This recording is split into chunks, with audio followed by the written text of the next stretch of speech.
Gravando. Hoje são dia 26 de outubro de 2020, né? O ano da pandemia, e nosso encontro do semestre letivo suplementar da disciplina POM 330, oficina de fotografia, turma das 13 horas.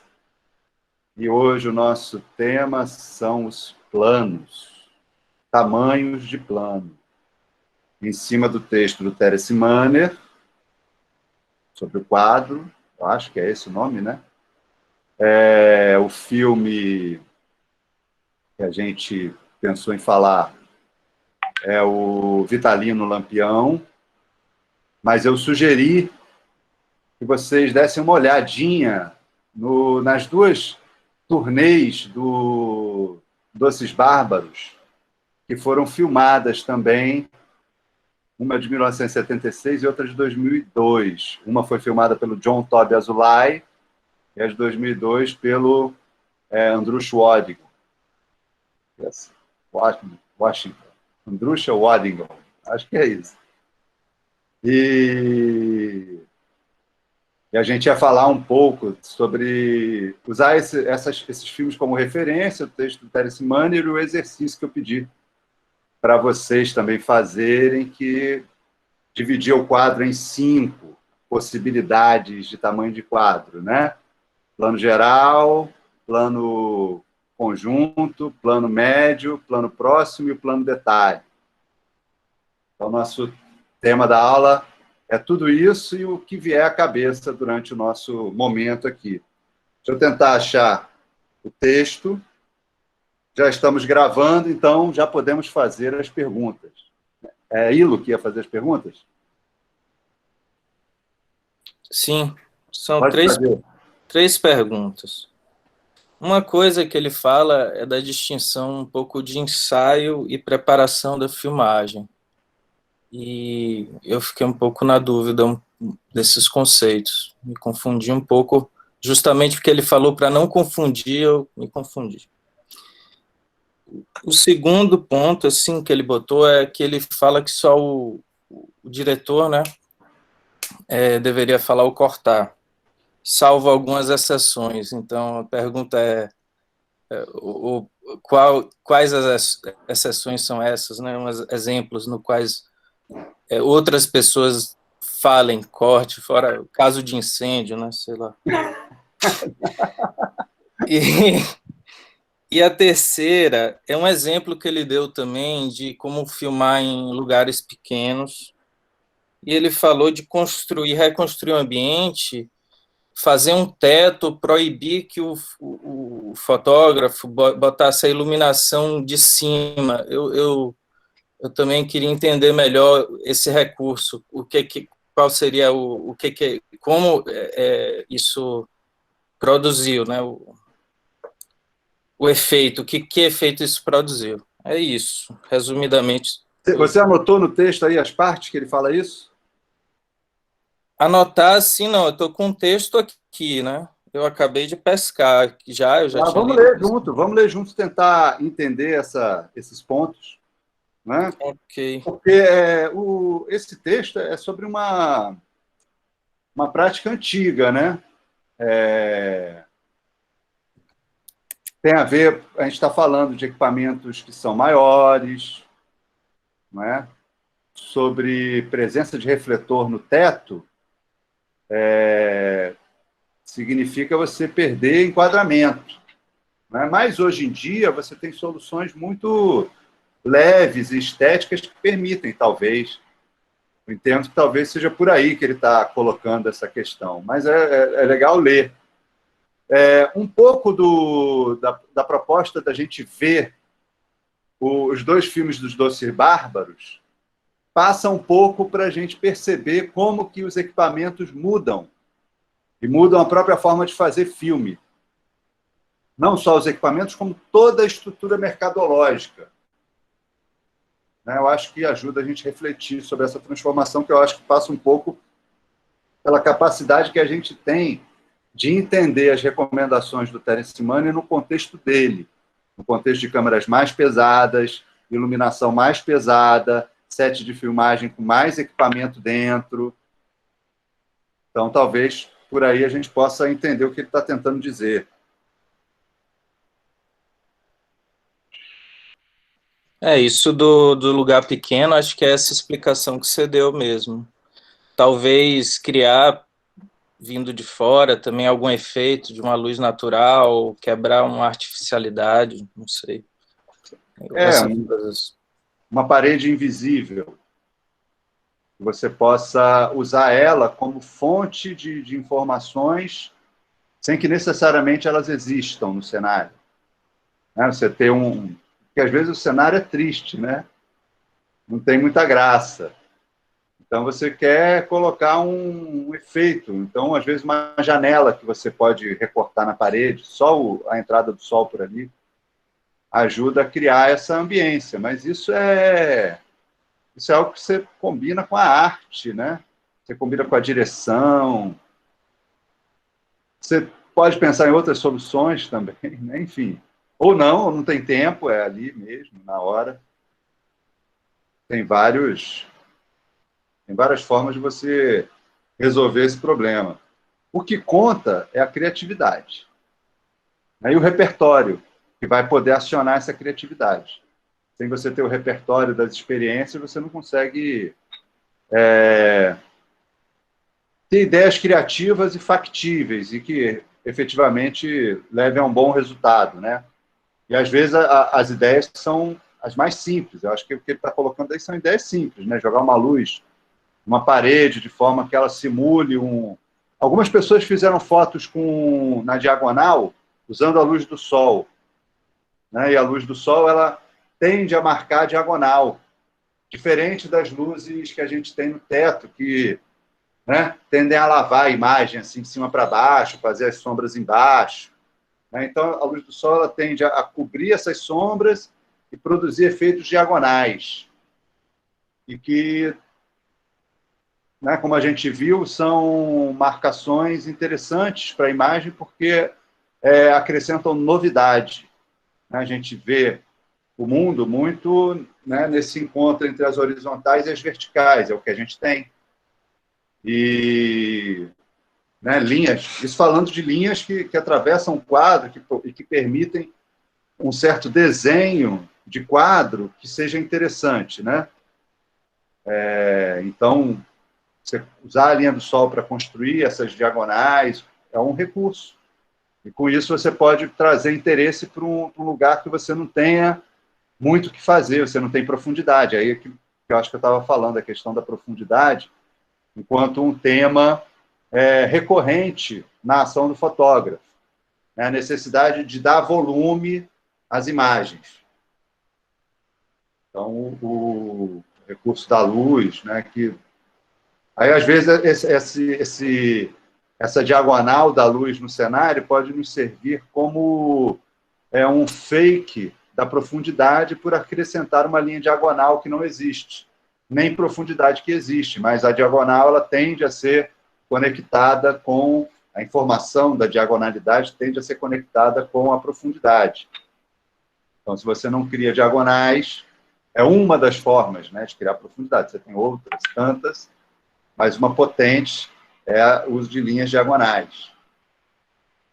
E então, talvez seja uma forma também de acrescentar profundidade onde não existe. É uma falsa profundidade, um efeito. Assim como o guarda-corpo ali, né, que o Cezanne usa ali na Mulher Amarela, que a gente viu lá no primeiro texto, né, do Ahime, aquele guarda-corpo ali também ajuda a fazer um horizonte que eleva um pouco ela, né, porque você cria o efeito de contra-plongé, mesmo não tendo contra-plongé, né? Você tem uma câmera, na verdade, talvez seja até meio plongé ali, não sei.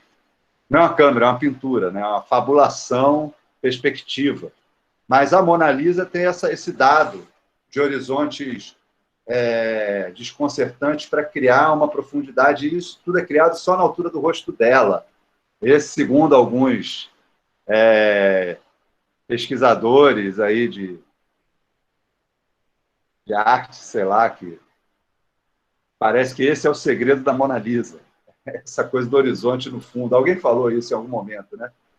essa coisa do horizonte no fundo ajuda a criar alguma coisa no rosto e uma magia que, entre as muitas coisas, né?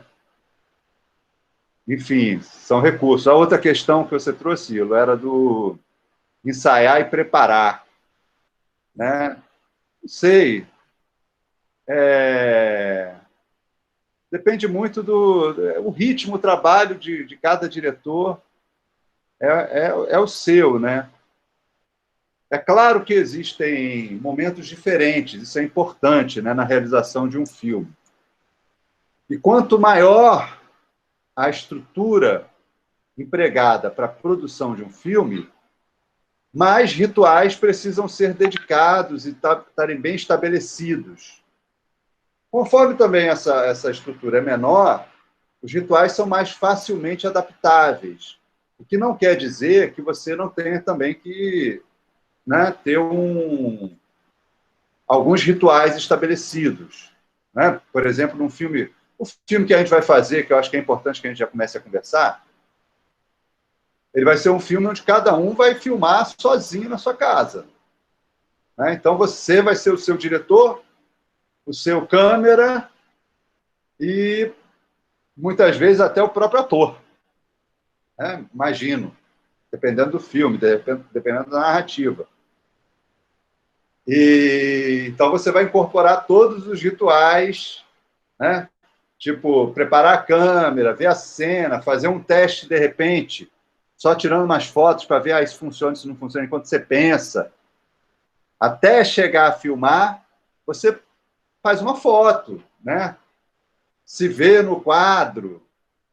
Depois você, se tiver personagem, você tem que se ensaiar. Como é que eu vou falar isso? Né? Enfim, tem sempre uma preparação que vai ser diferente. Independente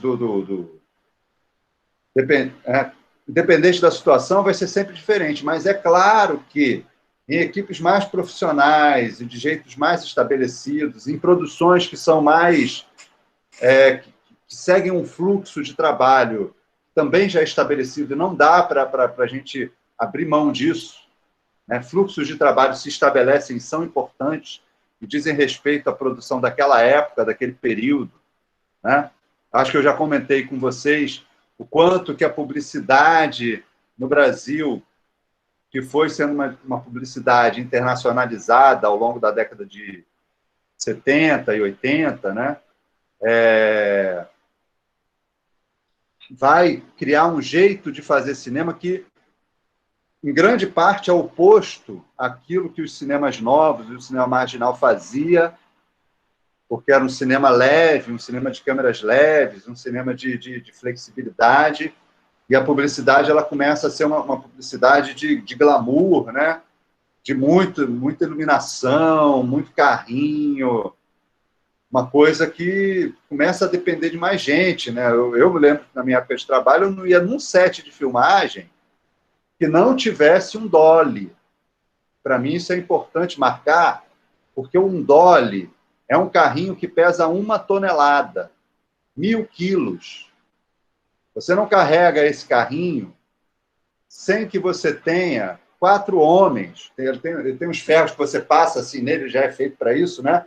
E cada um levanta aqui e vai carregando isso.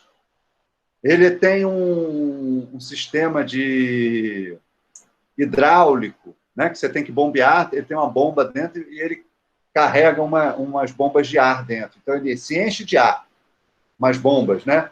E é com esse fluxo de ar que ele levanta e abaixa a câmera. Isso faz com que o movimento de levantar e abaixar a câmera seja silencioso, se você gravar com som direto. Então, a câmera levanta e você não ouve nada.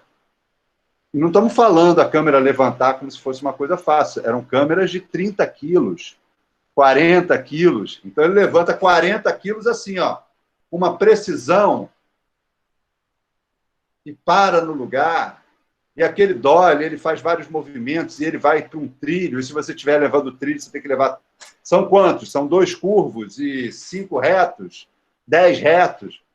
Ou seja, maquinária, um caminhão. Luz, cadê meu HDMI, meu HMI, que é refletor que imita a luz do dia, que tem um taxímetro. Você liga ele, quando você acende, começa a rodar ali um taxímetro, como conta de luz, né, que vai rodando. E aí, quando você termina a filmagem, o sujeito vai lá e anota, quando você devolve o refletor, e cobra pelas horas que ele ficou aceso. Então, esse cinema cresceu nesse nível. E quando você tem a retomada, esse fazer publicitário migra para o cinema. Parece que é outro cinema, você parece que não está no Brasil. Não no Brasil do Deus Diabo na Terra do Sol, do Bressani, do Sganzerla, que a gente viu alguns filmes. Você passa para um outro momento de uma fotografia publicitária, filmes de época, figurinos luxuosos, 5 caminhões, em vez de você filmar com uma Kombi, você filmava com 5 caminhões. Hoje em dia, isso mudou. Em alguma medida, dependendo da produção. Mas todos os equipamentos ficaram mais leves. Né? Ficou muito mais simples. E outras linguagens vão surgindo. Eu assisti Essa semana teve uma live da UFRB, o professor Roberto Duarte, que eu cito ele aí no vídeo do cartão número 6, e o Paulo Raume, que é um editor, né, um editor não, é um roteirista conhecido, porque ele fez muitos filmes na década de 90, depois trabalhou na Malhação, né, responsável pelo surgimento do texto da Malhação, né, era um curta, a ideia da Malhação parte de um curta que tinha sido feito lá, não sei se é Rosane Svart, não sei, aí ele conta lá a história dele. Mas um dado muito interessante que ele traz, né, porque ele é de uma geração anterior à minha, na UF, na Universidade Federal Fluminense, que é o primeiro curso de cinema do Brasil, né, fundado pelo Nelson Pereira dos Santos, de onde eu tenho a honra de ter sido aluno. Né? Mas ele era da década de 80, né, como aluno, ele estudou lá na década de 80. Quando o cinema estava, né, a gente já tinha passado da Embrafilme, do cinema novo, o cinema novo já tinha entrado na Embrafilme e a gente já estava produzindo filme com expectativas de mercado, expectativas mercadológicas, né? O filme dos Trapalhões bombando no mercado, as produções dos Trapalhões dão um salto, né? Você vai ter o Mágico de Oroz, o Saltimbancos Trapalhões, você vai ter o Macunaíma, né? A superprodução, né? Você vai ter filmes que são muito... que almejam o mercado. Né? Então, você tinha um cinema crescendo. Aí chega o governo Collor, em 93, e dá um baque no mercado cinematográfico com um rompimento de qualquer financiamento, e o cinema acaba. O cinema acaba. E aí, o período posterior se chama retomada. Só que o governo Collor acaba logo e as dificuldades também somem para o cinema. Só que o cinema fica atrasado em termos de atuação no mercado. Os espaços que ele devia ter entrado, ele não entrou. As técnicas que ele devia ter assimilado, ele não assimilou. As linguagens. Então, esse atraso que burocraticamente foi de 3 anos, representou mais de uma década no atraso do desenvolvimento. Tipo uma paulada, assim, né? Que você demora para se recuperar. E aí você só vai ter um cinema se recuperando, o cinema nacional se recuperando nos anos 2000. Né? Você tem ali aquele baque do governo Collor, né? 91, 92. Aí você só vai recuperar em 2000 e pouco. Que aí você vai voltar aos patamares da década anterior, aquela ideia de década perdida. Então, é importante essa conexão entre o tempo do fazer, a qual tempo você pertence, como se faz um filme hoje em dia. Eu digo, né, é claro que os nossos são importantes, né, mas a indústria em si ela vai depender das tecnologias que se usam. Né? Quem já entrou lá no site da ABC e viu algum debate, tem debate lá sobre o HDR. A gente não vai fazer HDR hoje, mas é importante para o mercado. Qual a resposta que você tem para dar para HDR? Se você não botar a mão no HDR nessa década, na próxima década, você vai ser um profissional defasado. Né? Imagino que vocês estão se formando agora, né? Estão no processo de formação. Imagine vocês em 2030. O mercado perguntando, vem cá, a gente vai filmar em HDR, tudo bem? E você, não, nunca trabalhei com HDR. Dá para entender esse atraso? Como é que é? Aí, é claro, você tem que estar... Se você tiver com a sua linguagem em dia, com isso que você faz com o celular em dia, você vai chegar em qualquer posição do mercado, com qualquer equipe, e vai conseguir produzir algo.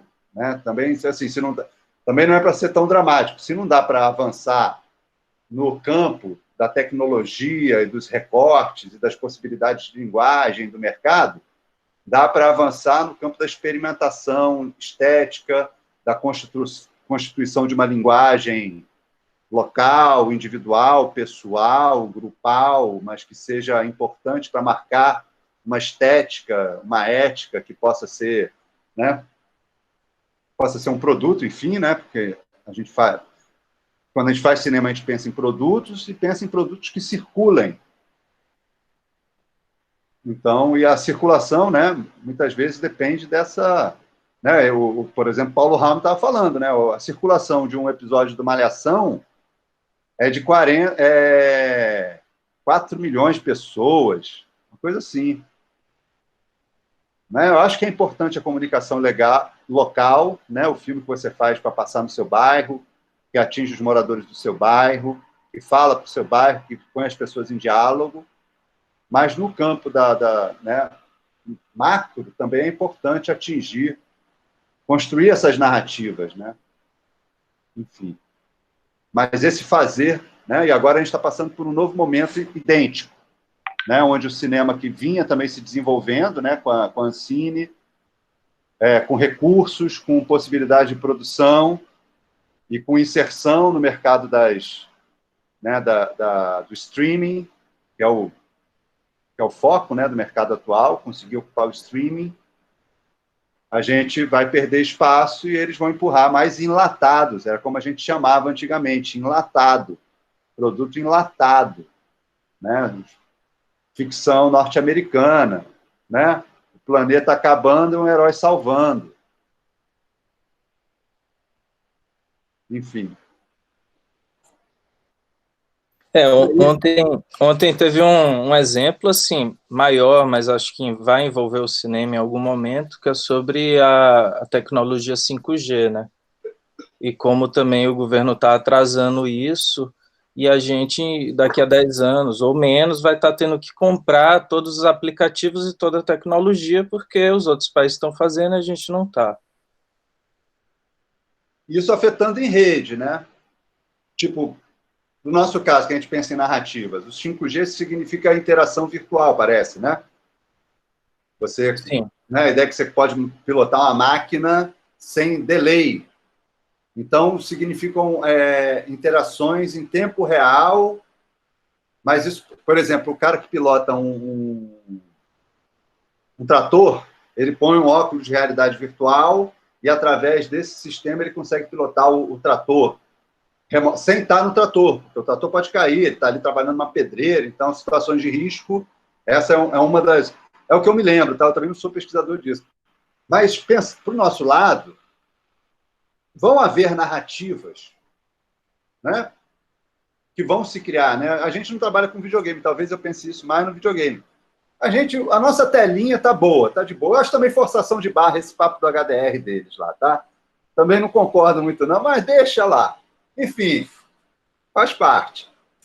Isso eu falo isso porque eu não vejo mudança assim que recaia sobre a imagem de forma tão grave da mudança de você usar uma TV HD para gerações que a gente vê depois, né? 4K, 2K, e agora... Muda, fica lindo, né? Mas, assim, não muda, o público continua vendo de boa naquela telinha, né?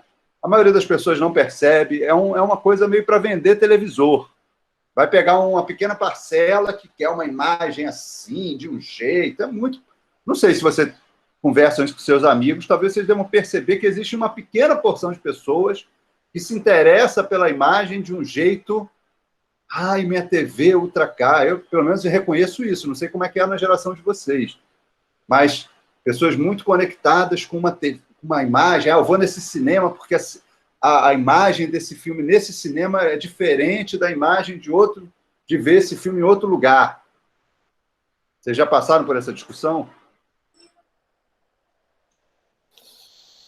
Tem essas coisas, né? Às vezes, eu acho que tem muitos filmes que se apoiam na técnica, né? Que se apoiam no som, nos efeitos. Tem outros filmes que não têm isso, e o roteiro é mais importante. Eu não sei a diferença de ver, por exemplo, o Woody Allen. Você vai se divertir num cinema com uma projeção menor qualidade, mas com certeza se assistir Os Vingadores, né, vai fazer diferença.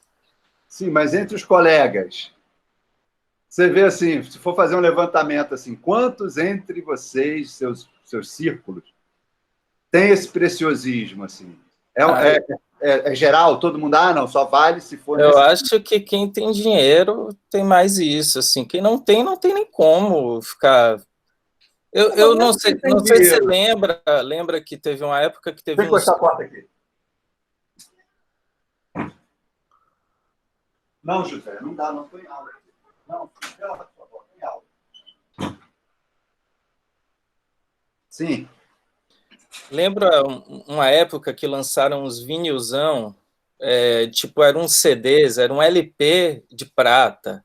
E eu tive um tio que comprou. Essa época aí do DVD da filmagem do Andrucha, da conspiração e dessa volta dos Doces Bárbaros. Eu até lembrei por causa disso, porque é desse momento ainda. Eu tive um tio que tinha isso tudo que é de primeiro, o cara quer. Eu acho que a indústria se baseia nisso, mas, por exemplo, hoje não tem mais tanto essa discussão, né? O que é cinema, o que é vídeo, mas existia muita coisa do videomaker. O videomaker e o cineasta eram duas coisas diferentes. E o videomaker... É a música do Cacete e Planeta, se lembra? Fala aí. Eu faço vídeo, vagabundo, é a puta que o pariu. Era a música do Cacete e Planeta. Porque quem faz vídeo não era vagabundo, não fazia nada, né? Não servia para nada aquilo. Mas eu acho que o videomaker, ou até a coisa das artes visuais, ela traz essa questão do suporte de uma outra perspectiva, que é a textura. Por exemplo, o VHS pode estar super ultrapassado, mas um artista visual pode filmar em VHS para usar aquela textura, né? Isso eu acho bacana. E o cinema tem muito disso, porque você deu como exemplo o Renascimento, né? E é um momento que a sociedade está mudando. Tem um livro que é do Pierre Franck Castel, que é Pintura e Sociedade, que trabalha muito bem essa questão do paradigma, né? A profundidade que se busca na arte, ela também está presente nas novas descobertas, na mudança de como se vê o universo, do universo, o mundo que gira ao redor do Sol, do infinito, né? Então, o cinema, ele vem também com a nova concepção da revolução industrial, de uma coisa técnica, né? E também, de alguma maneira, ele volta um pouco para essas experimentações, né? Depois ele se engessa novamente. Mas é sempre interessante, porque a gente está ali buscando uma maneira de traduzir criações, imaginação para o suporte, né? Se pudesse ter uma leitura ali na cabeça, um sensor, você faria cinema de outra maneira, né? Sentaria... Estão tentando, né? E o 5G traz isso, a hiperrealidade, você de repente contracenar com vários atores à distância, né? Esse momento de pandemia fez todo mundo meio que se digitalizar. Então a gente ainda vai ver como isso vai funcionar, né? Se estruturar assim. Mas sempre vai haver espaço para a corporeidade também. Não vai, ao mesmo tempo que vai ter lá o cibernético, vai ter o cara orgânico, né? Que não, porque você precisa ocupar um espaço. Uma só linha não ocupa todos os espaços, uma linha só ocupa um espaço. os outros espaços permanecem desocupados. E aí você vai lá e ocupa, alguém vai ocupar, né? O ser humano, ele tem suas dimensões. Elas não se resumem em dimensão técnica, né? Do fazer mais técnico. O ser humano tem muitas dimensões, né? Mas eu estava falando isso por causa dessa discussão do HDR lá na ABC. Porque sobre o fotógrafo recai esse lugar, dá essas respostas. Tá? E, assim, realmente, se você for... a sua carreira profissional como fotógrafo depende da capacidade que você tem de dar essas respostas. Por mais que você continue fazendo filme com celular, câmera na mão entre seus amigos, para trazer dinheiro para casa, você vai querer ter acesso a fazer uma filmagem internacional e ganhar aí o seu milhão num filme. Seja, sabe? É possível também. Mas aí são recursos. Mas a gente estava falando aqui sobre a questão da preparação da filmagem e da filmagem em si, né? Que o Terence Manner traz aqui. Eu, na verdade, nem me lembro muito da forma como ele trabalha. Né? Você quer que eu leia o texto? Lê aqui. Você achou? Lê aí para a gente poder... Tá, na página 67, item 2. A preparação da filmagem. Para a preparação da rodagem de uma cena, o realizador necessita de um instrumento chamado visor. Né? Ele fala do visor. Visor de diretor. Visor de diretor é um dispositivo que vai servir de substituição àquelas telinhas de papelão que eu fiz. Ele serve para você estudar o enquadramento, para você imaginar como vai ser o quadro. Serve muito... você vai usar isso em vários momentos, desde a escolha da locação, quando você vai... Né? Aqui dá para fazer isso, aqui dá para fazer aquilo. Se eu fizer esse quadro, aquele gesto, né? do cineasta afastando e aproximando a mão. Ele é feito para o cineasta descobrir a lente que ele vai usar. Né? Mais grande angular, mais tele. Ele descobre, né? ele tem uma noção. Né? Isso naquela época que você não tinha o Peter Dance, não tinha o visor, o vídeo assiste para ver a imagem. Então você usava esse recurso e o visor diretor é esse equipamento. É muito comum os diretores aparecerem. Antigamente aparecia, era um como se fosse uma lunetinha, só que ali você ajustava as lentes, né? E normalmente tinha a janela, com precisão, né? Qual é a janela? 35, 16. Qual é a lente? 16, 18, 20, 22, 50, para tal. Aí tinha várias marquinhas, você ajustava para visualizar isso anteriormente. Algumas têm visores de diretor, o visor de diretor da Panavision é um luxo, porque ele é um canhãozinho que você coloca a própria lente que você está usando na filmagem. A lente de cinema é um negócio assim, né? A câmera é um negócio pesado, né? Um negócio que tira sangue. A câmera é pesada, né? E aí agora está mais leve, está mais tranquilo. E você pegava aquela lente, botava no visorzinho, ajudava o diretor a enquadrar, né? Então, o visor diretor é isso, é uma forma de... Hoje em dia você tem um celular. Você tem aquela janelinha de papelão que eu fiz, você pode usar, mas não adianta usar se você não aprender a usar, né? Então, você tem que aprender a usar, tem que ir usando, tomando intimidade, estudando com aquele papelão, depois filmando com o celular e ver o que aconteceu, o que mudou, quando que estava igual, qual é a distância do braço que significa essa lente que eu vou usar no meu celular. Mas isso é uma coisa física. Estudar que eu falo é isso, né? É ter um envolvimento físico com essa matéria. Não é ler sobre, é isso. Né? Tem uma relação física. E o celular permite que você estude o enquadramento antes. Só que existe uma necessidade de você ter certa precisão nesse enquadramento conforme você vai trabalhando. Então, você vai usar, por exemplo, aí na faculdade a gente trabalha com a Blackmagic quando você chega no topo. Você só vai levar a Blackmagic para filmar quando você tiver com a sua produção em dia. Você não vai pegar a Blackmagic, vou filmar um negócio ali. Não é assim. Não vai funcionar. Então, você tem que se preparar para levar a Blackmagic para o set de filmagem sem levar a Blackmagic para o set de filmagem. Isso que ele fala de preparação. Né? Você conseguir preparar os quadros sem estar com a câmera que vai filmar, mas conseguindo fazer a correspondência.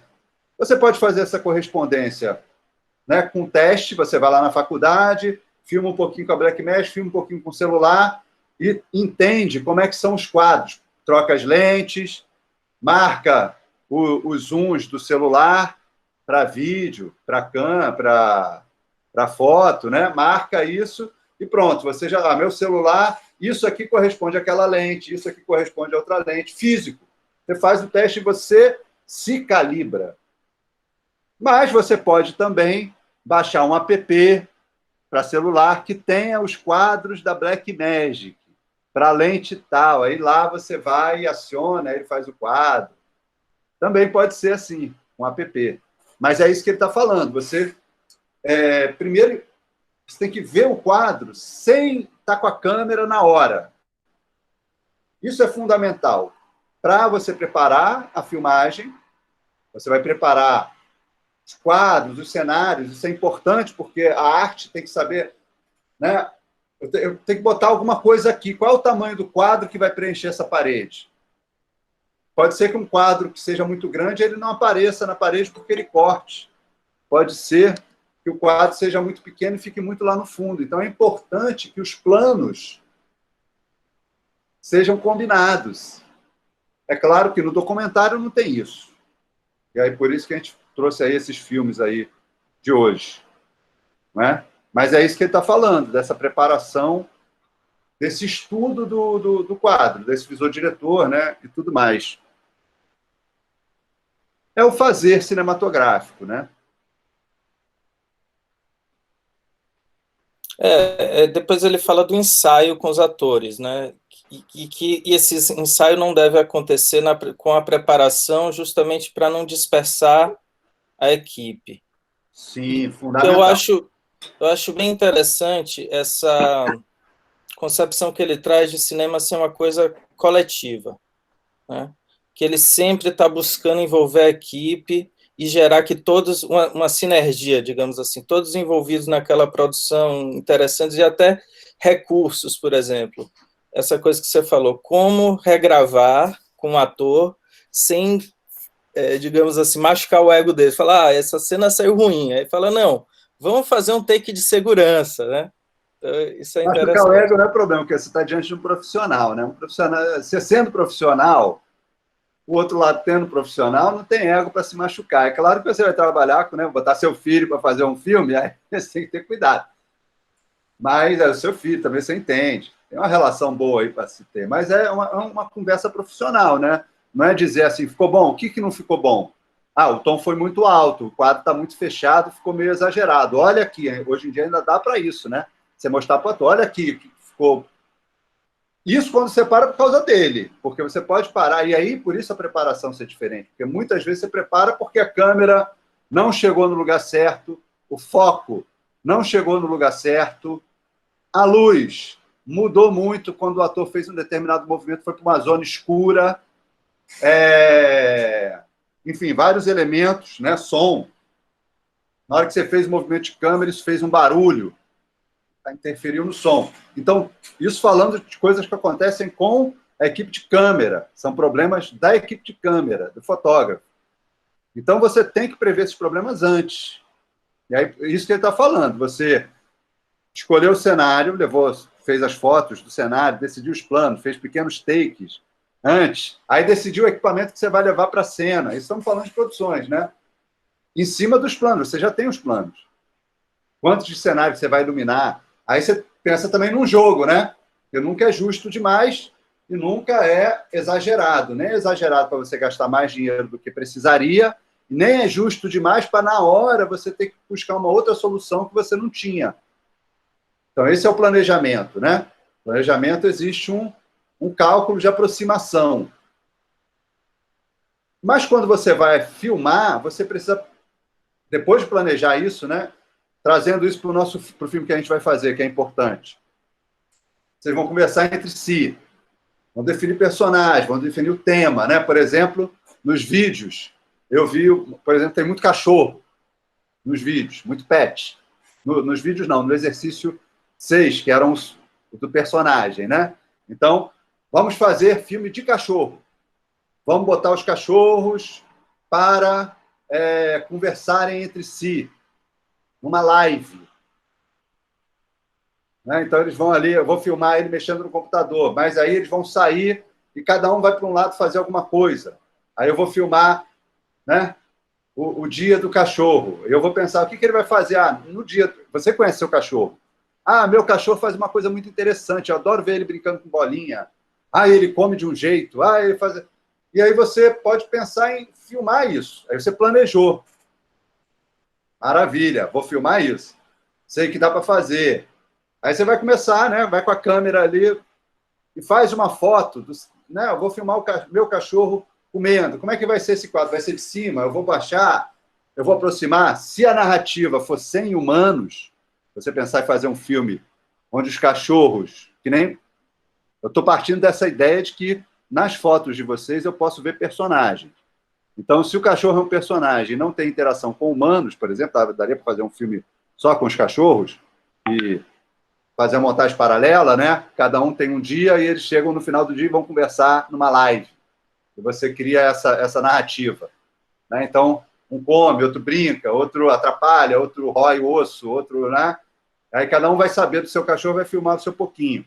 Aí você vai começar, como é que eu vou fazer para filmar meu cachorro comendo? Eu vou chegar, primeiro que não tem gente, então não tem ponto de vista de gente. A câmera tem que estar sempre na altura do cachorro. Básico. Então, eu vou filmar aqui. Quando você faz isso, você já está adotando um ponto de vista que você nunca teve, que é filmar na altura do cachorro. Então, você vai pegar a câmera e botar na altura do cachorro comendo. Aí você vai ver um quadro. Aí você vai ver, poxa, esse quadro está muito escuro, é até legal aqui, mas eu posso filmar lá. Mas se eu filmar lá, que é o espaço de brincar. Mas eu quero filmar aqui porque a luz é melhor. Aí você começa a pensar nisso. Você está planejando, né? Não sei como é que ele coloca aí os termos, né? O que vem antes, mas é antes do dia de filmagem. Antes do dia de filmagem. Você vai pensar, mas a luz... Quando eu filmo aqui, a luz do banheiro, eu vou precisar acender, porque senão o fundo fica muito escuro. Só que a minha luz do banheiro está com uma luz fria, porque é aquela lâmpada velha. E eu botei essa luz fria aqui. Aí fica um tom tão feio. Eu vou precisar trocar. Então, no dia da filmagem, até o dia da filmagem, eu vou trocar. Eu estou preparando a luz. Estou preparando a minha filmagem. Essa comida do cachorro, eu vou botar uma comidinha melhor para meus colegas não verem que eu dou essa comida vagabunda para o meu cachorro. Ou vou botar essa aqui que é colorida, que vai dar um quadro legal. Né? Vou botar para ele filmar, vou botar aquela coleira. É figurino, é cenário, é cenografia. Então, você se preparou, comprou a ração que você queria ter em cena, lavou a coleira que estava suja, que você ia usar, trocou a lâmpada do banheiro, e aí você vai filmar no dia, mas você se preparou para aquele dia. E naquele dia você vai precisar, quando você fizer o quadro, aí você vai começar com outros problemas, não são mais esses, são outros problemas, você tem um quadro. Aí botou a comida, mas o cachorro está vindo, ele está empurrando o pratinho. Quando ele chega com muita fome, ele chega, empurra o pratinho sai do quadro, ele vai atrás, e o quadro eu não quero fazer o movimento, quero filmar ele aqui. Aí eu vou fazer como? Poxa, vou ter que botar uma fita, ou botar um peso embaixo do prato, para ele chegar e o prato não sair correndo. Entendeu? Aí você vai solucionar uma coisa ali que surgiu na hora, que você não tinha visto. O quadro, eu vou precisar afastar a câmera um pouquinho, porque não está dando aqui. Ou tem muito espaço, eu vou precisar fechar mais. E isso, talvez você precise se preparar sem o seu cachorro, por exemplo. Porque, por exemplo, você quer ele comendo, se você estiver preparando e ele estiver comendo, ele está ali parado, está comendo, estava com fome, está comendo, você está enquadrando, o seu cachorro está ali comendo, você está lá enquadrando. Agora ficou legal, acendi a luz, preparei, limpei aqui o chão que estava molhado, agora eu vou filmar. Aí quando você vai dar o rec, ele já está de barriga cheia, saiu fora. Não dá para filmar. Então você tem que tirar o cachorro do quadro. Não estou comparando atores com cachorros. E as pessoas costumavam, inclusive, falar de atores, falavam em bonecos. né? Assim, mas essa ideia de pensar a tarefa do ator sem o ator inicialmente é importante, né? Pensar no boneco do seu cachorro antes. De repente, até uma pelúcia que você põe ali e vai servir para você enquadrar sem que o seu cachorro tenha que fazer a cena, né? Quando você vai preparar a cena, normalmente o ritual eu trabalhei com, né, os sets que sempre funcionaram eram sets que cumpriam um determinado ritual clássico. O que eu me lembro mais assim maravilhoso set que eu trabalhei foi o set da Ana Carolina. Eu tive a honra de participar de trabalhar em 2 sets da Ana Carolina, o do filme Amélia e o do Gregório de Matos. Eu nem imaginava que eu vinha para a Bahia, mas trabalhei nesse filme, Gregório de Matos, que é um filme que a cena é toda na Bahia, né, com quem fazia o Gregório de Matos era o Oli Salomão, e ele foi filmar lá perto de casa, lá em Niterói, num cenário, só que era tudo, estamos aqui na Bahia, né? Só que era Niterói. Eu até brinco para a galera que lá a Bahia começa em Niterói, porque lá o pessoal já fala vou na casa de não sei quem, porque lá no Rio a gente só fala, vou na casa do, vou na casa da, e aqui o pessoal fala, vou na casa de fulano, vou na casa de cicrano, e lá em Niterói já se falava assim. Então, a Bahia, para mim, começava em Niterói, nessa época. E existe um ritual para filmar, principalmente quando você vai trabalhar com ator. No caso, o Oli Salomão nem é um ator, mas era um grande poeta e sabia, né, com poesia ele mandava, né, ele sabia expressar bem a poesia, então ele recitava os poemas do Gregório de Matos para a câmera, né? Era essa a cena. Então, como é que se dá o processo de filmagem numa situação dessa? Um ritual profissional. Cada filme vai ter o seu jeito. Esse ritual era o ritual que a Ana Carolina reproduzia e que é um ritual que vem de uma escola de cinema mais antiga. Tem a ver com a história dela. Ela cresceu em set de filmagem, ela viu isso ser feito assim, né? É muito parecido com o que o Nelson Pereira dos Santos faz. E os resultados são realmente muito bons. Dentro disso, você inclui sua criatividade, mas existe um ritualzinho, né?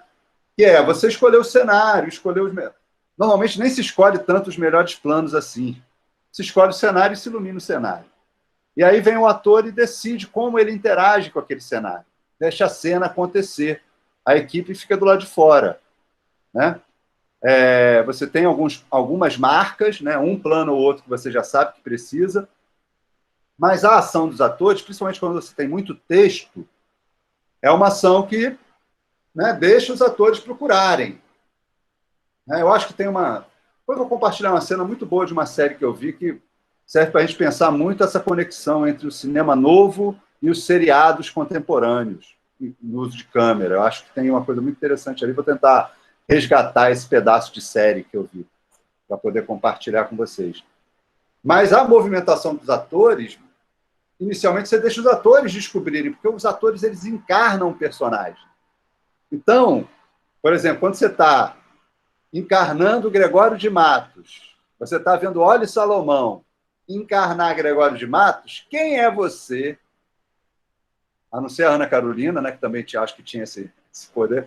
Mas quem é você para dizer, para saber mais do que esse encontro poético, né, físico, entre o Oli Salomão e Gregório de Matos, para representar aquela imagem, né? Então,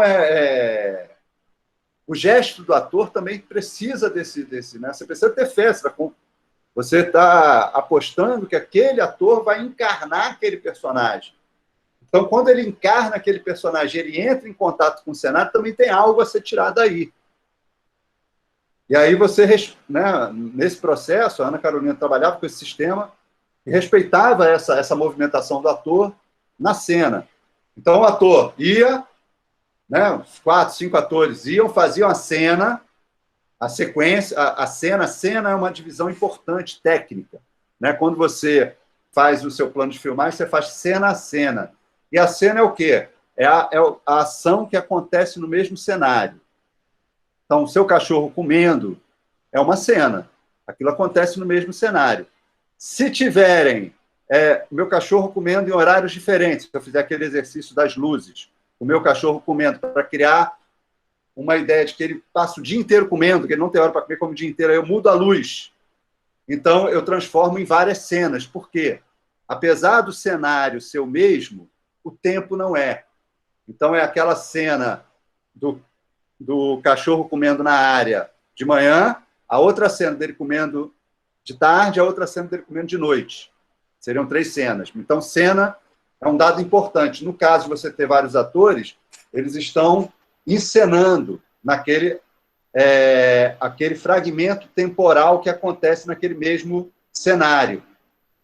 Então, você vai preparar a cena. Então, todo dia de filmagem começava com os atores preparando a cena, sem equipe, fazendo as marcações deles. Ó, a gente vai fazer aqui, vai fazer aqui, vai fazer ali.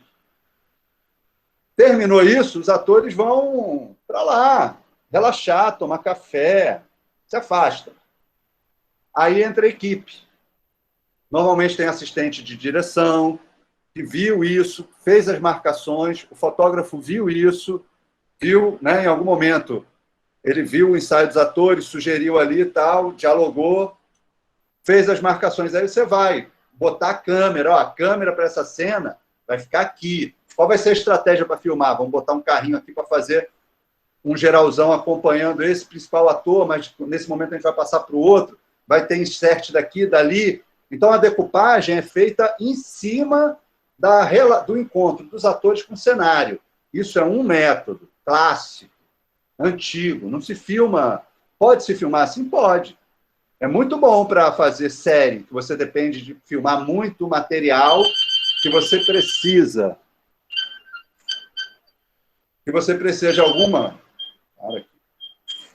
Que você precisa de alguma... interação, alguma identidade, então você é importante, né? É um método que facilita para você filmar muito texto, né? Filme que é muito texto, que tem muita ação de ator dando texto, isso é um método que funciona, né? Você pode ter outros métodos, ter outras ideias, dividir, vai depender do seu estilo, mas isso era o método. E aí, os atores, depois de ensaiar, entrava a equipe, organizava o material, e aí você precisa de uma ajuda, né, das pessoas, né, um assistente câmera, quem tiver ali à mão.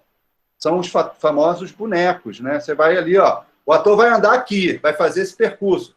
Aí vai o assistente câmera fazendo a caminhada do ator. Para quê? Para marcar a posição do carrinho, a câmera, onde é que vai estar, esse cenário está ok, não, está vazando luz aqui. Tá... Essa parte... O ator não está vendo isso. O ator não está ali para você ficar regulando a câmera vai aqui, a câmera vai ali. Seu cachorro, se ele ficar quieto comendo, quando você for filmar, ele já vai ter comido e vai embora. Então você descansa o ator, porque o trabalho do ator é outro.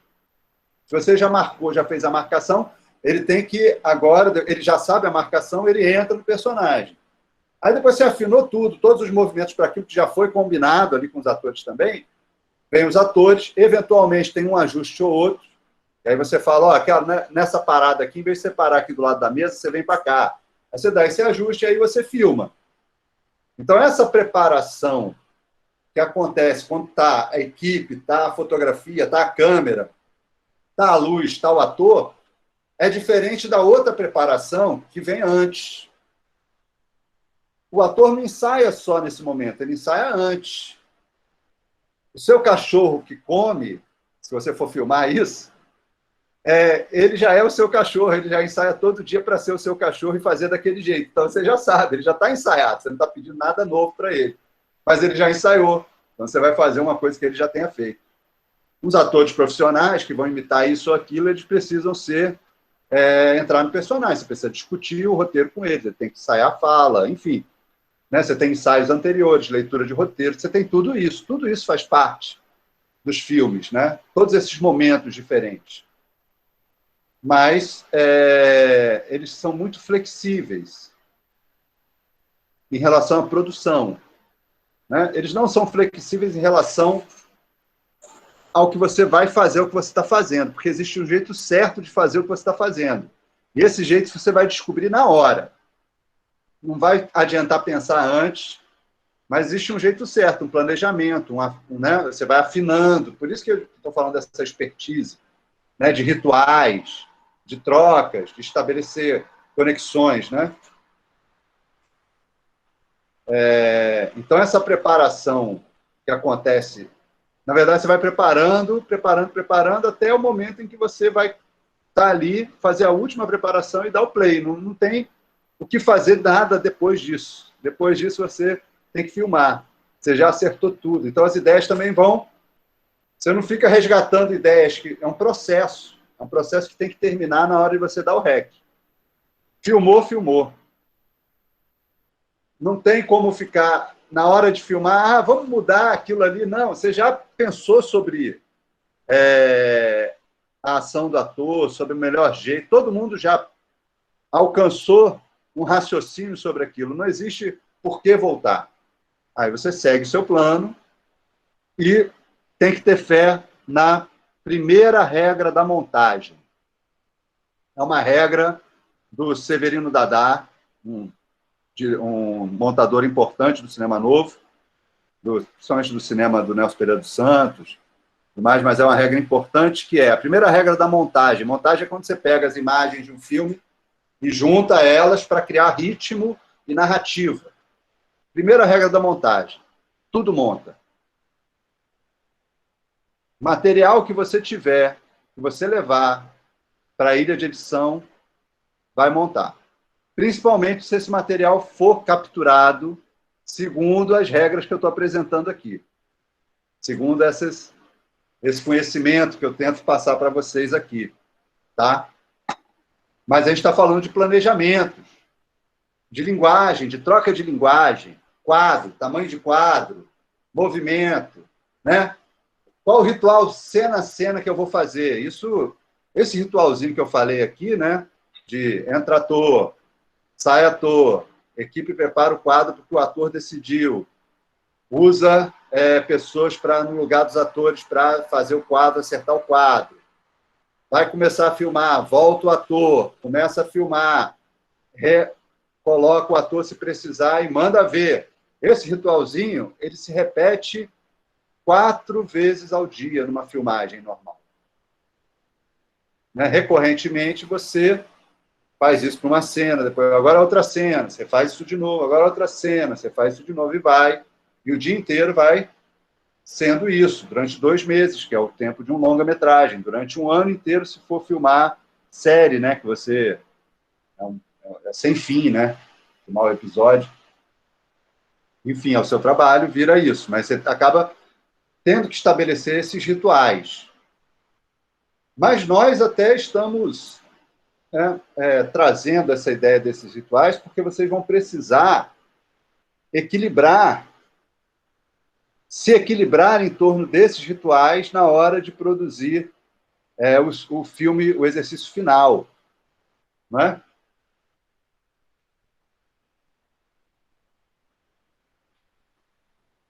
O exercício final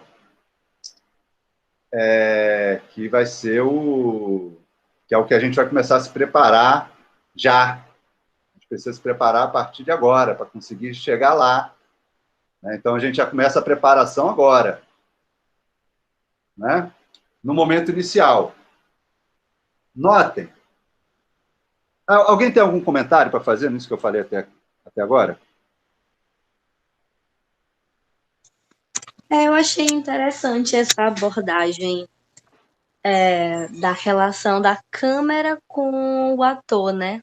Porque, claro, que para cinema a imagem é muito importante, mas não se pode abrir mão da atuação, da dramaturgia. E aí, essa discussão toda está muito ligada ao texto, né, do Terrence Malick.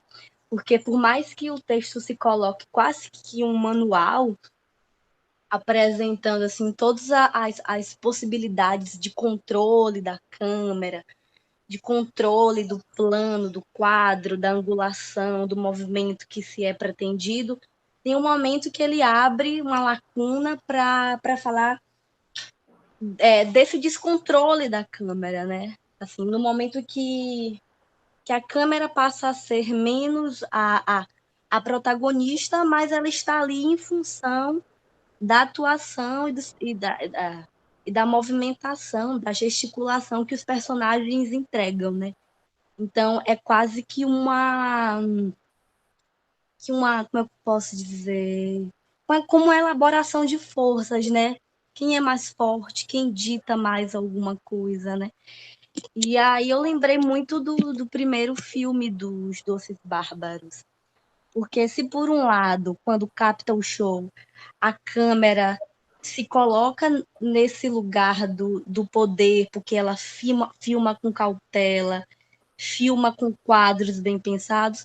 Por outro lado, quando ela capta o ensaio de Gal e dos meninos, né? Ela se permite uma liberdade, ela sai de um lugar, digamos assim, de poder, e ela se coloca à disposição da movimentação, do gesto, da espontaneidade daqueles personagens. E aí eu fiquei pirando aqui nessa relação de controle que a câmera estabelece ou não sobre uma cena e como é que a gente pode pensar essa câmera em função do ator ou esse ator em função da câmera, né? Aí acho que por isso que no final das contas o cinema é uma produção coletiva, né? Porque não se pode dar poder a um elemento, a um instrumento, a um dispositivo. Mas, no caso, é uma relação múltipla, coletiva da elaboração desses poderes, né? Eu acho interessante, né? Você, de uma certa forma, você atribui sentido à câmera. Né? Você viu o filme, né? Os Doces Bárbaros, do João Tobe Azulay, e aí você, né? Porque você está do lado do resultado da câmera. A câmera te apresentou um enquadramento, você viu o que ela viu, você viu que depois foi editado pelo editor e que te apresentou dessa forma. Mas você consegue atribuir sentido a isso. É por isso que existem filmes, porque nós atribuímos sentido. Né? E é um movimento muito natural, né? Esse de falar sobre os filmes a partir daquilo que a gente vê nos filmes. Né?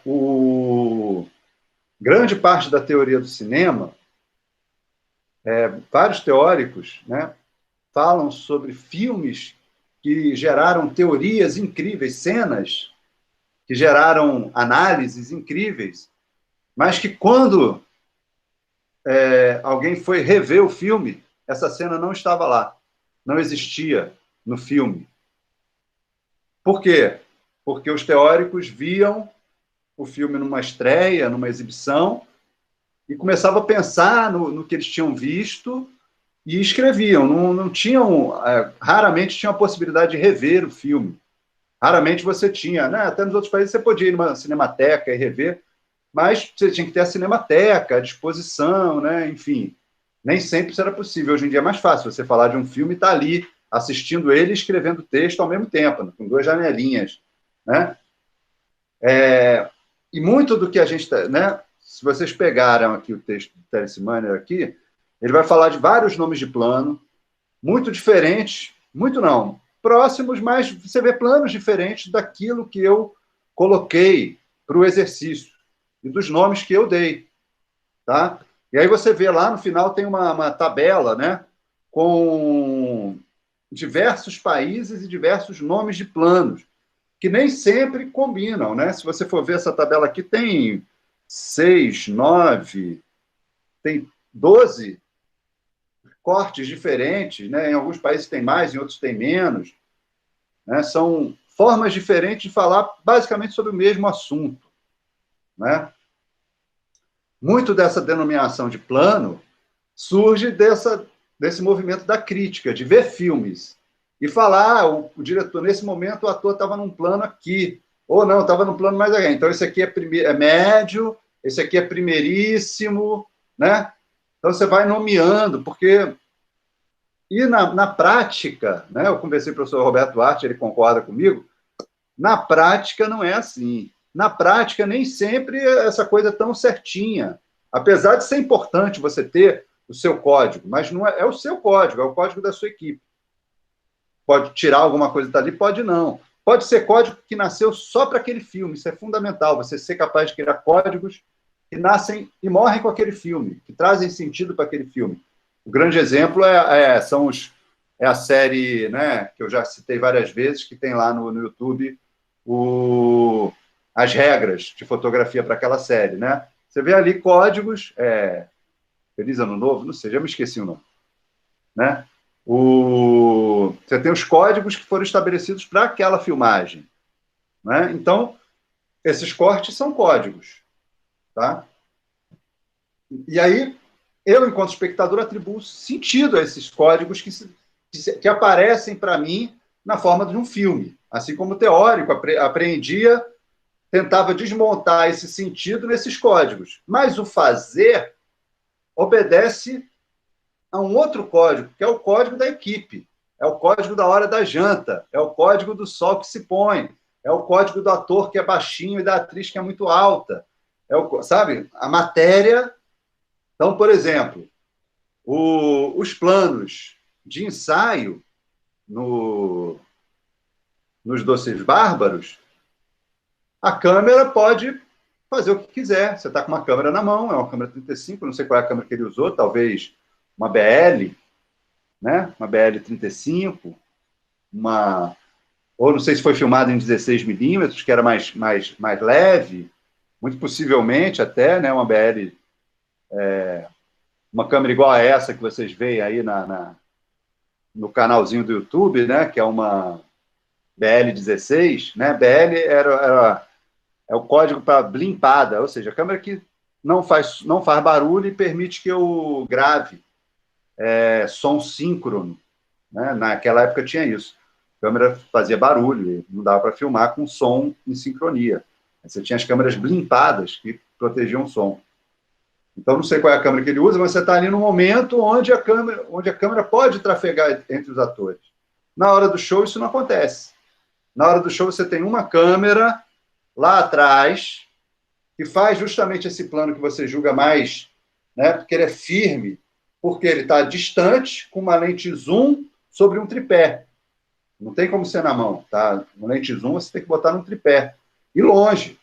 Tem até uma hora que o pessoal se levanta e que fica na frente da câmera. Né? Você vê isso. Então, você tem um quadro fixo. Mas isso é dado pela necessidade. Você tem duas câmeras ali, basicamente, filmando tudo. Não tem mais que isso.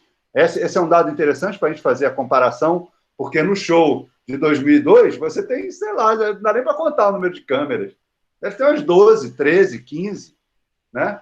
Eu me lembro dessas filmagens, eu ia para essas filmagens, era um barato, você encontrava 20 fotógrafos, 20 assistentes de câmera, um monte de câmera, tudo 35 milímetros. Né? Câmeras caras. Então, por isso que eu lembrei desse disco, né? Porque essa imagem já não era uma imagem para o cinema, era uma imagem para esse disco laser, com uma imagem de melhor qualidade, já era equipamento. Né? Então, o que você vai filmar depende muito dessa natureza física. Né? No caso de um show, é muito interessante porque ele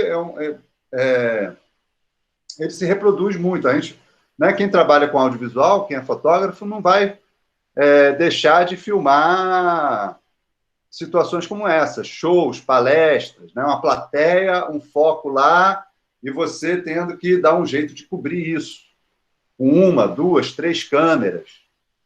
Né? Você vai precisar pensar em planos de cobertura, né? Uma introdução, uma coisa simples isso aí. Né? É um trabalho que normalmente você, enquanto fotógrafo, faz, e faz também no sentido de você ter que dirigir a cena. Você trabalha com isso porque você comprou câmeras. Então, né? Tem câmeras, tem tripé, tem gente para te ajudar. Né? E aí você precisa pensar, essa câmera aqui, essa câmera central é a básica. Você vai ter sempre essa câmera central com uma boa zoom. São coisas mapeadas. Você vai filmar um show, essas coisas estão sempre mapeadas, né? A câmera próxima ao palco e essa câmera no fundo. Você sempre vai ter. Qual o diálogo que elas estabelecem? Aí elas podem criar um diálogo. Mas por quê? Porque se eu tiver isso, na hora de eu editar, na hora que a imagem aqui ficou ruim, precisou trocar, eu pude cortar para a câmera do fundo, que mostrou.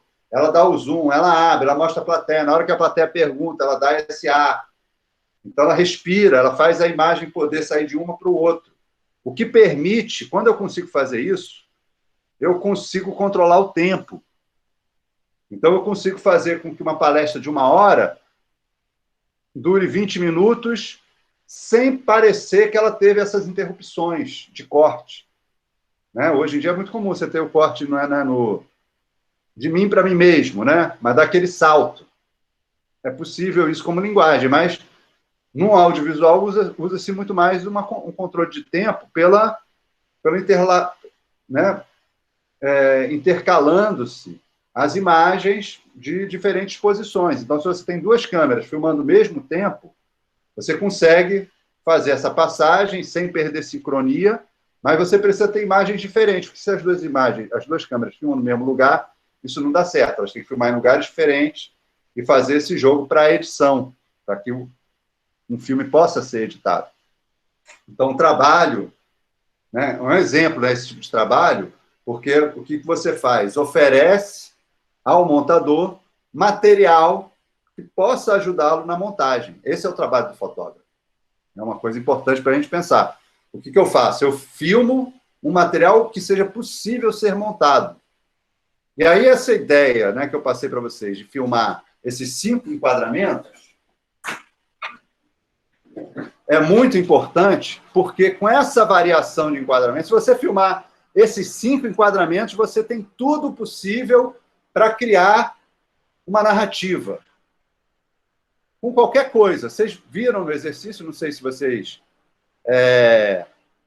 concordam comigo, mas todas as sequências parecem um filme. Vocês concordam comigo? Todas as sequências de fotos desse exercício parecem um filme? Você vê uma historinha acontecendo ali? Não é? É uma forma bastante prática, né? Que funciona, né? Que é levar a filmagem para edição, editar os vários enquadramentos para gerar um jogo que o editor possa ali, né, cobrir. Então, se vocês vão fazer um filme, eu estou dando um exemplo aqui dos cachorrinhos para verem que até esse filme pode ser feito, viu? Mesma coisa com os bonequinhos, né? Que muita gente filmou bonequinho.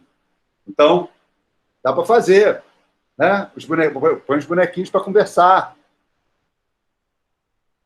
Parece que ganha movimento. Vocês ainda vão filmar com movimento, com ação. Então, né? Você vai usar o movimento da cena, que pode ser movimento básico, né? Alguém comendo, alguém escrevendo, alguém limpando o banheiro. Né? Você pode fazer um filme com uma ação básica, né? Um filme, possivelmente, eu estou reforçando a ideia do nosso filme, né? Que a gente vai tentar trabalhar. Vocês podem fazer o roteiro que quiserem, mas nosso filme de exercício final não vai ser um filme... É mais para a gente exercitar esses elementos, tá? Então, também não precisa fazer uma coisa muito complexa. De preferência, algo que não dependa do som. Se depender do som, talvez só o som dublado. Então, por exemplo, esse filme se vocês forem fazer um filme... todo mundo de bonequinho quer fazer um filme com os bonequinhos do outro. Juntou aí os grupos de bonequinhos. Só vai fazer filme de bonequinho. Aí talvez dê para dublar. Botar os bonequinhos para conversarem entre si. Entre si, não. Qual é a ideia? A ideia é fazer um exercício em torno da montagem paralela, que é aquela quando a mesma ação acontece em diferentes pontos. No caso do show dos Doces Bárbaros, quando você tem uma filmagem de palco, você tem a câmera no palco e a câmera no fundo, o que o jogo entre as 2 câmeras está fazendo é um certo paralelismo. tá? Mas a montagem paralela mais clássica, quando a gente fala assim, montagem paralela, a gente fala como um truque que surgiu logo no início do cinema e que foi fundamental para o desenvolvimento da linguagem cinematográfica, que é o truque de criar tensão entre movimentos que precisam se encontrar num lugar. E que precisam se encontrar num lugar de forma que um aconteça antes que o outro, mas o outro quer acontecer antes. Então, o que expressa muito fortemente essa ideia, né, é a narrativa das mocinhas em perigo, que é a narrativa do São Jorge, né? O dragão está com a princesa e São Jorge precisa chegar lá a tempo de libertar a princesa do dragão. No cinema, isso vai ser representado pela mocinha amarrada na linha do trem, e o trem se aproximando e o mocinho correndo. Então, você cria uma dimensão temporal para essa narrativa que já era do imaginário da humanidade há milhares de anos, né? E aí você cria uma representação temporal para isso. Isso é uma chave para o espetáculo cinematográfico, né? Vocês viram, eu compartilhei com vocês os filmes do Segundo de Chaumont, vocês viram como é que o quadro não fazia nada, era o ator ali e o espetáculo era uma manipulação daquele quadro. O cinema, enquanto linguagem, surge quando essa câmera começa ela mesma a narrar. E a montagem paralela é fundamental nessa construção dessa narrativa. Então, eu sugiro que no filme que vocês vão fazer, vocês pensem em situações de montagem paralela. Podem pensar em qualquer uma, tá? Mas eu estou pensando na mais palpável, que talvez cubra o maior caso. Mas vocês podem montar uma conversa através da janela? Pode. Cada um na sua janela, e vocês montam de forma que a janela seja o encontro, né? Vários filmes trabalham com isso, né? Que o cara olha, eu estou aqui no meu quarto, aí eu olho para lá, falo com você e você me atende, você está na sua cozinha, né? Várias possibilidades, né, de você criar interação entre espaços diferentes. Mas uma sugestão que é possível, que talvez ajude a esclarecer, é essa ideia, imagina, da interação via computador, né? Tem que ter corte. Vocês vão editar. Montagem paralela. Estamos falando de montagem. Vai montar, vai cortar, vai juntar as imagens, né? Então, uma montagem paralela possível seria um filme onde, né, 3 pessoas, os grupos seriam de 2 a 4 pessoas no máximo, tá? O grupo pode ter 2 pessoas, 3 ou 4 pessoas. Quando vocês montarem os grupos, é assim que vai ser. Então, imagina 3 amigos ou 3 profissionais numa reunião, assim, Google Meet. Aí estão lá, né? No Google Meet. Aí, um pede licença para ir no banheiro, aí o outro, já que ele foi, eu vou também. Aí, quando abre esse momento, você acompanha e faz uma montagem paralela. Vai lá e pega uma garrafa de uísque, enche um copo e não aguenta essa reunião. O outro vai e pega um panetone e devora inteiro. E o outro vai e, sei lá, vai tomar um banho, né? E você filma isso e faz um filme com essa, né? Cada um foi para um lado e fez uma coisa diferente do que disse que ia fazer e voltou ali e continuando a nossa reunião, né? E você não pode ser uma brincadeira, né, com isso. Pode ser a brincadeira do menino que vai dormir e os bichos não deixam ele dormir, começam a falar.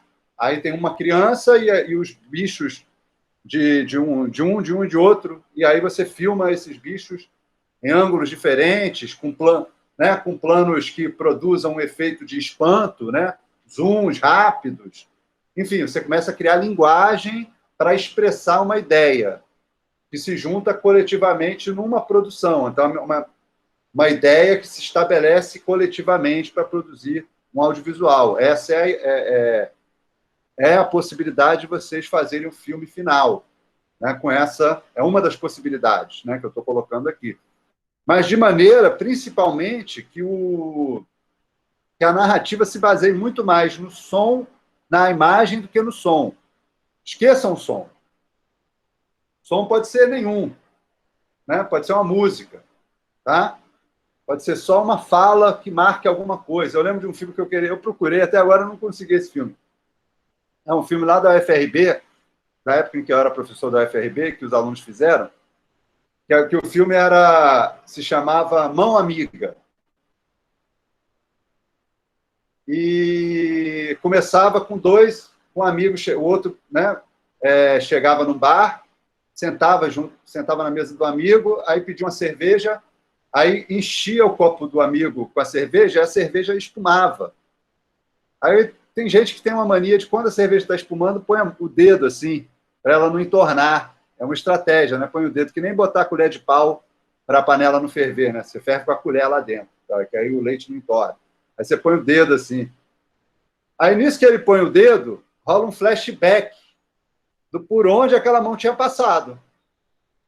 Aí é uma sequência que vocês podem imaginar, a sequência que vocês quiserem, do sujeito, né? Ia lá no banheiro, botava a mão no dinheiro, tirava a meleca do nariz, passava a mão em cachorro, alguém falava, tá com pulga, ele, né? Até fazia horrores com a mão, né?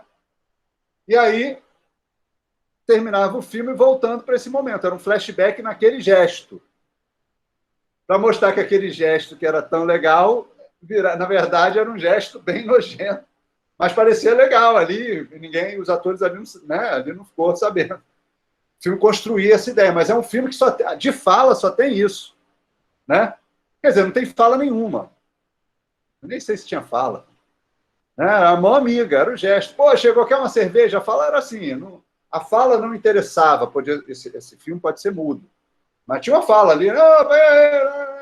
Então, se pensarem em falas, talvez falas assim, bom dia, chegou aí, vai uma coca, não sei o quê, gente, não precisa ter um diálogo, onde você tem uma evolução dramática decorrente da interação entre duas pessoas na fala, que a ação ela se dê na imagem. Esse é o requisito básico para o filme, tá?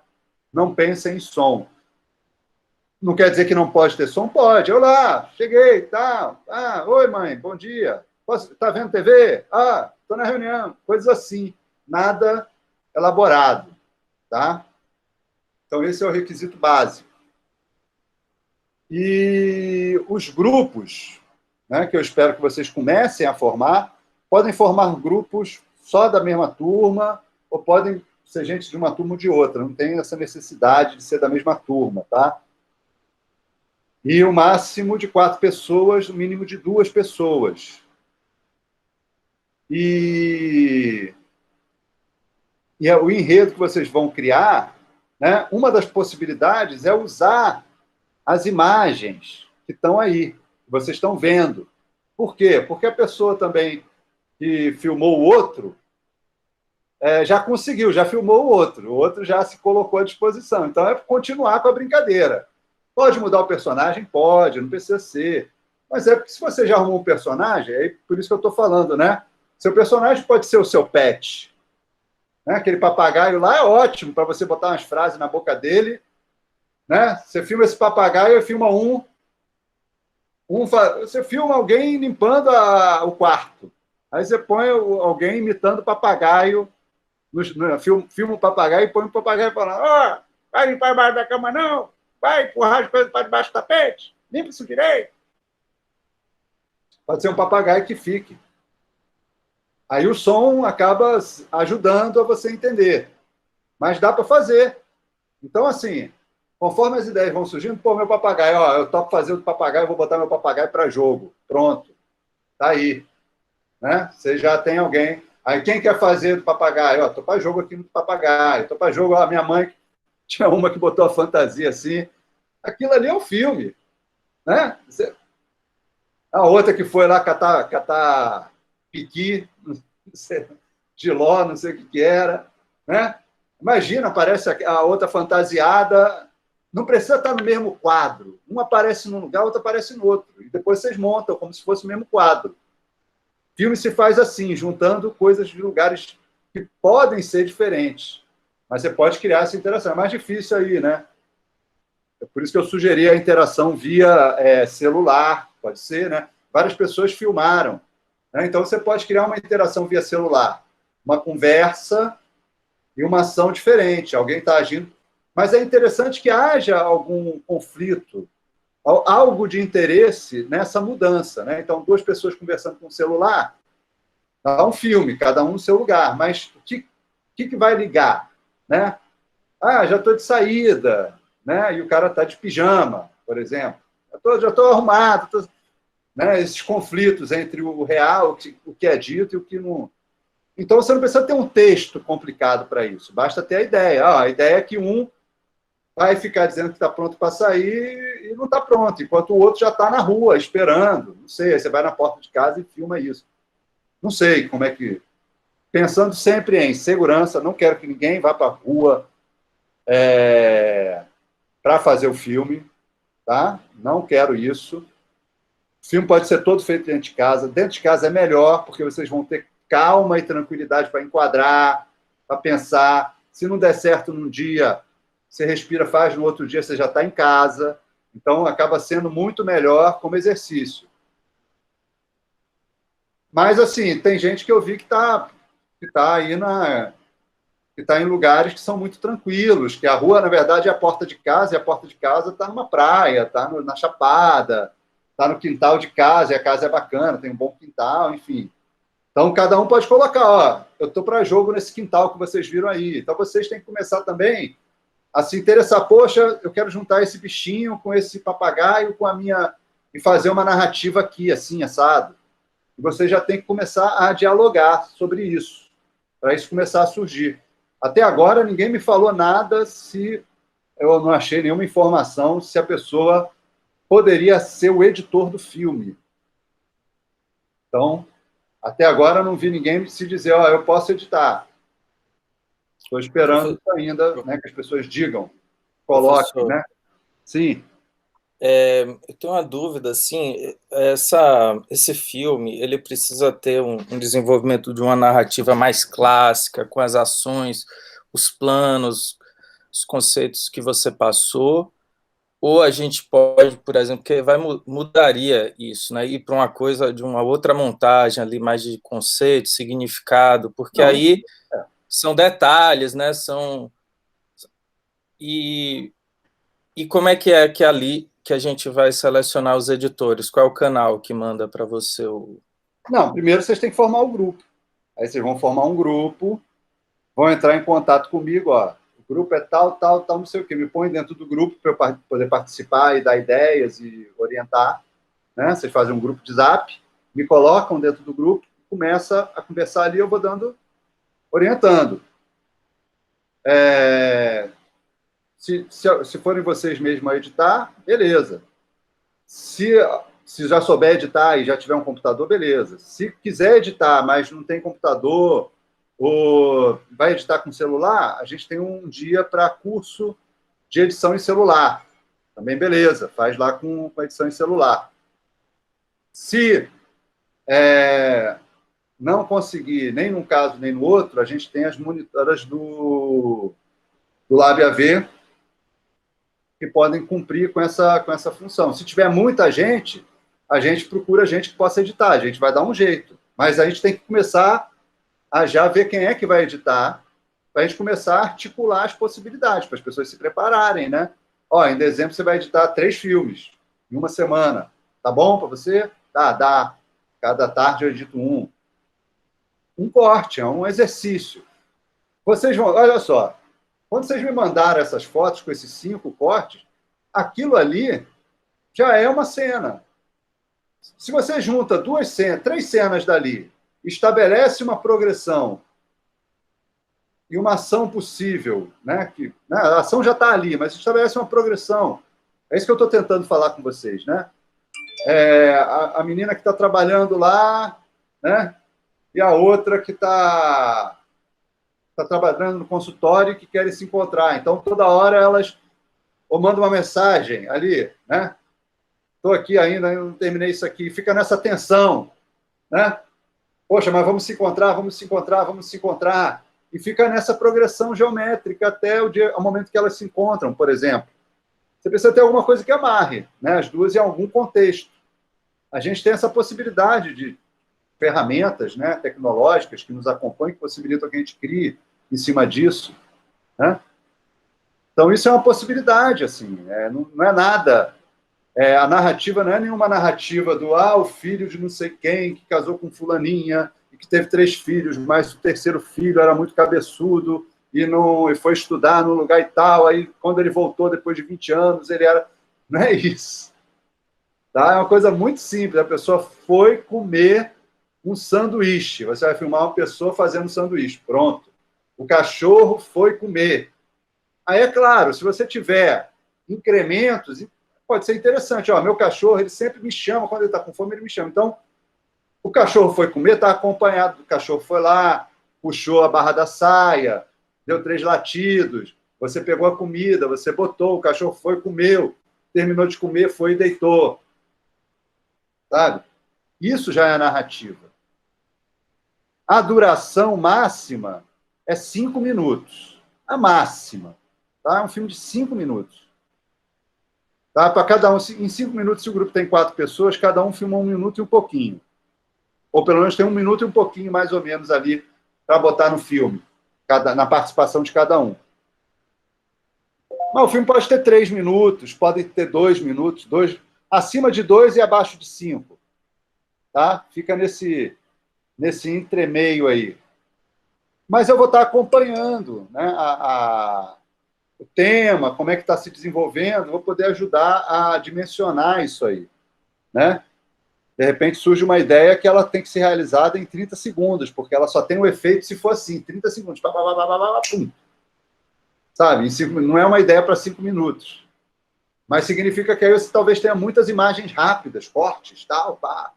Né? Um comercial, né, às vezes é muito rápido. Pode ser isso. Eu quero filmar rápido, quero ver. Então, as pessoas vão para uma reunião e tem que se arrumar, um acorda atrasado, outro está vindo da rua e está todo mundo rápido. Pá.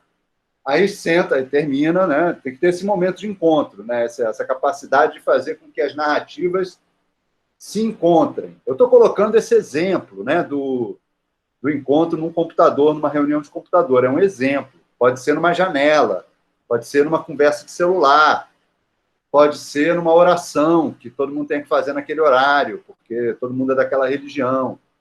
Enfim, pode ser várias coisas que permitam que a gente entenda que aquelas pessoas se comunicam e que estabelecem uma relação.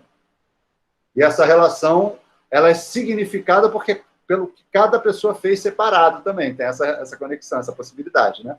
O que cada um fez ressignifica a ação.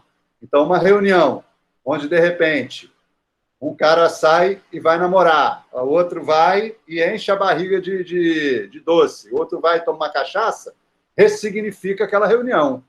Você cria 2 momentos. Aquela reunião não é mais a mesma. Está todo mundo ali sério, aí os pedem licença, vão para lá, e você vê essas cenas acontecendo quando eles voltam, a reunião foi ressignificada, apesar de ser a mesma, está todo mundo lá na mesma situação.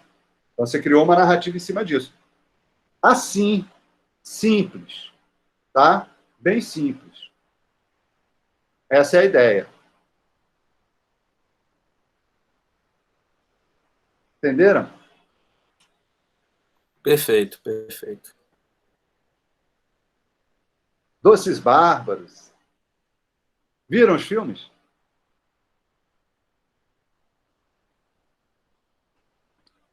O de 2002 tem... Você vê aquele show filmado, né? Muito interessante. O movimento, né? Porque o de 76, né? É um documentário bem simples, né? São câmeras de cinema, é feito já para cinema, né? Ou para TV, já com uma qualidade. Tem uma perspectiva mercadológica. Esses filmes passam na TV europeia com muita facilidade, né? Filmados em película, né? Para você obter uma qualidade legal, som direto. Parece que eles acompanham, né? Vão em várias cidades acompanhando a equipe. Então, é quase como um making-off do show, né? Aquilo que no futuro vai gerar o DVD. Aquele DVD com extras, o show, os extras. Era comum na década de 90, 2000. Não sei como é que está isso, mas na minha época aparecia essas coisas assim, o DVD com show e né, e extras. E a forma como os shows vão se tornando cada vez mais tecnológicos, né? E como o cinema faz parte dessa construção. Como é que o show ele acontece não só para a plateia, mas para a plateia e para ser filmado, né? Então, basicamente, esses shows todos aí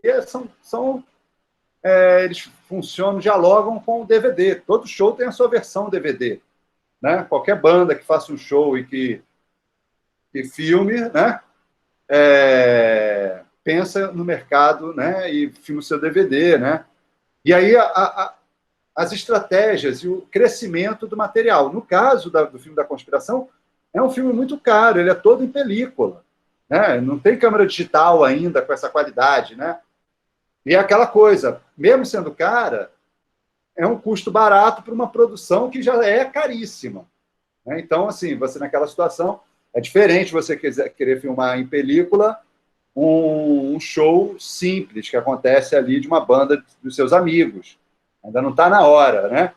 Usar o palco desses sertanejos todos aí que são super elucubrados para uma banda que ainda está começando. Então, é claro que isso também, né, tem um efeito menudo, né? A produção faz a banda surgir, mesmo que ela não exista, né? A banda, não existe músicos ali, existe uma produção, um palco, um ensaiador, alguma coisa assim, a coisa aparece.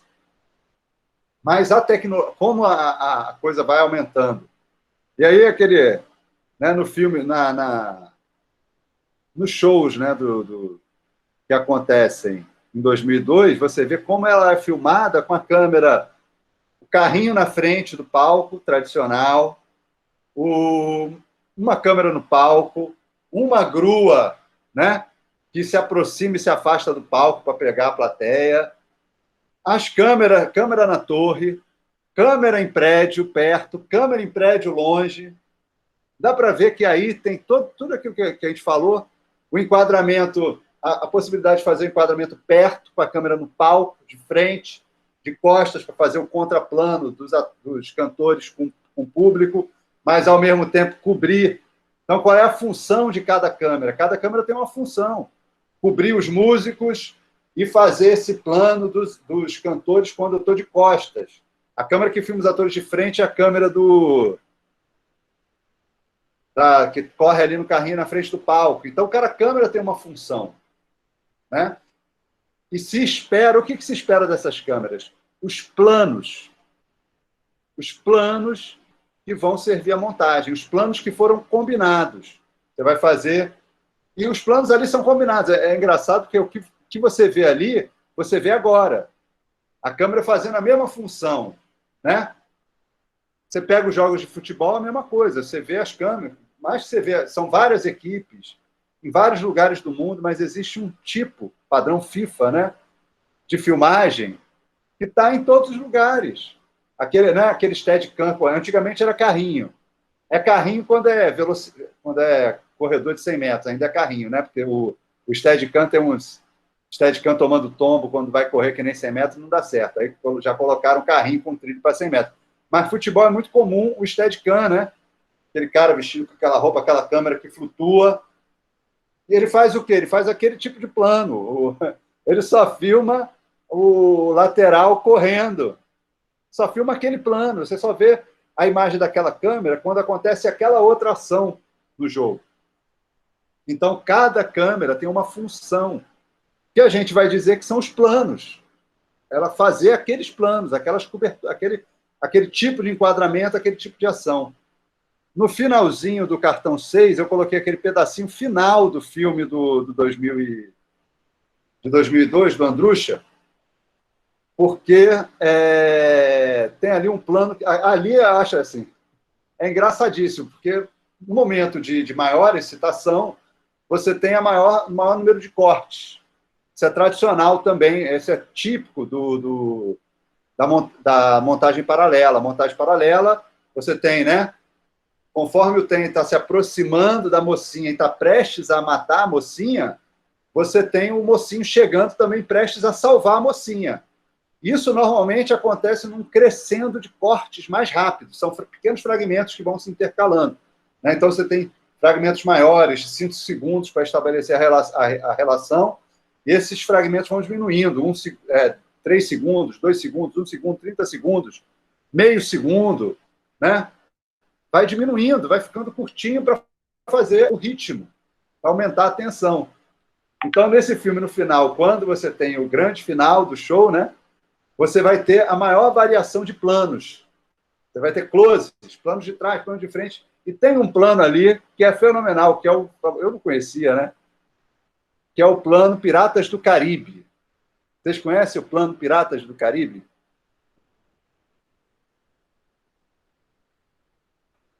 Eu nem sei se isso existe. Eu sei que eu fui dar um curso uma vez para o plano Piratas do Caribe.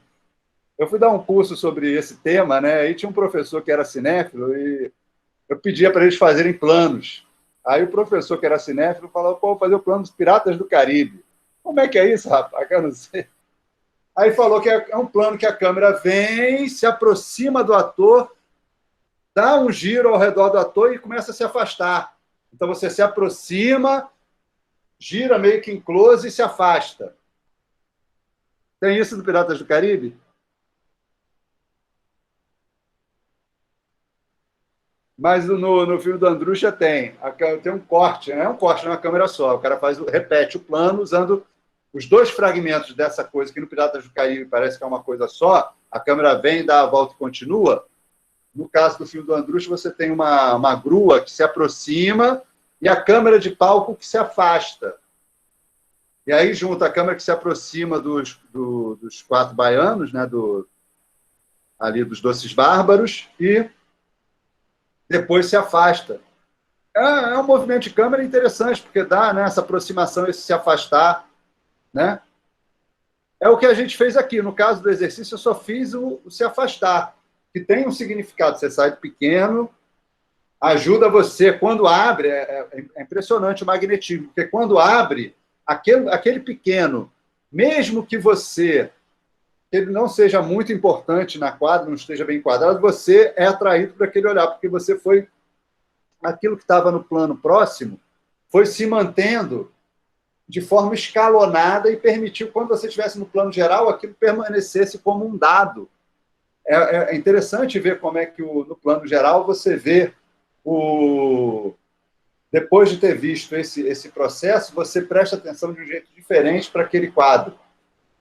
Se eu fizesse ao contrário, se vocês verem o filme de trás para frente, vocês vão ter outra leitura. Da outra leitura. Isso é a linguagem, é isso que eu quero que vocês explorem na hora. Quer dizer, né, isso a edição vai montar, a edição vai criar esse ritmo. Mas ter vários enquadramentos é o que vai possibilitar a edição acontecer. Então, esse jogo que podem ser planos fixos, a gente vai começar a estudar planos fixos e movimentos controlados, é o próximo exercício. Tá? Vocês vão fazer 2 planos fixos intercalados por um movimento de câmera, controlado. Depois a gente vai fazer câmera na mão. São as próximas 2 aulas, os próximos 2 exercícios.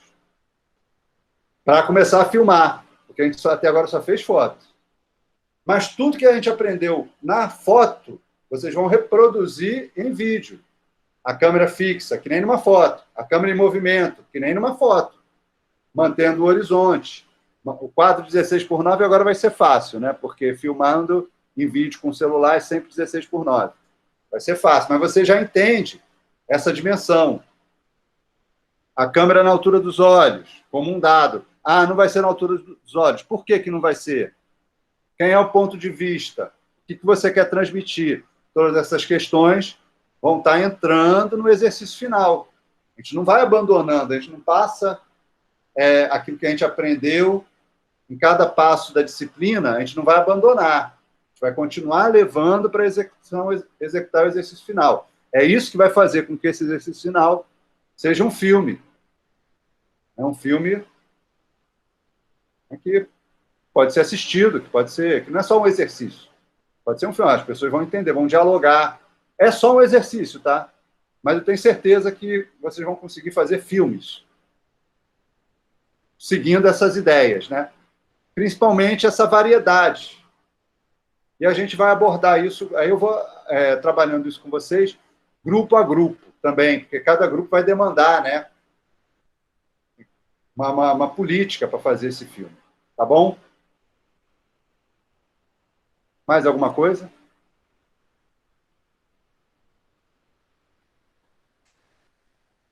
Hoje eu acho que eu falei para caramba, vou parar de gravar aqui. Gravei a beça, não tem muito.